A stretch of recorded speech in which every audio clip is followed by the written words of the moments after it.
যারা মমতা বন্দ্যোপাধ্যায়ের নেতৃত্বে ছিলেন, সর্বভারতীয় তৃণমূল কংগ্রেসের ছাতার তলায় ছিলেন, তারা হঠাৎ এত বড় বড় কথা বলার পর ব্যাঙের ছাতার তলায় গিয়ে ঢুকেছেন। এটা কোন রাজনীতি? এতে আপনাদের মর্যাদা বাড়লো?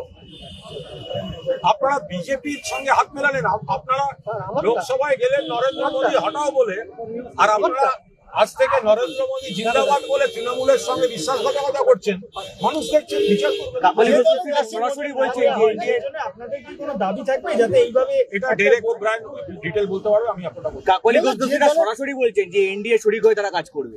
আরে আমরা তো সেই কথাই বলছি, যারা যারা দেখুন কথার উপর তো জিএসটি বসেনি এখনো, যে যত ইচ্ছে বড় বড় কথা বলতে পারে, কিন্তু যারা বিজেপি বিরোধী ভোটারের ভোটে জিতেছেন, তৃণমূল কংগ্রেসের সমর্থকদের ভোটে জিতেছেন, ঘাসের উপর জোড়া ফুলে জিতেছেন মমতা, এদের সব ভোটের আগের ভিডিওগুলো বের করবেন।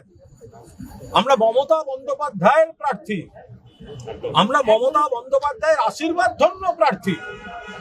তো তারা আজকে ওখানে গিয়ে বিজেপির হয়ে নরেন্দ্র মোদী জিন্দাবাদ বলতে যাচ্ছেন, এটা তো মানুষের সঙ্গে বিশ্বাসঘাতকতা, এটা সম্মানের ব্যাপারে যেত। আমি তৃণমূল করি, আমি তৃণমূলের সাংসদ, তার বদলে কি আমি ব্যাঙের ছাতার তলায় থাকি? হয় নাকি কখন? একটা মানমর্যাদা বলে ব্যাপার থাকবে। ফলো করুন theworld.in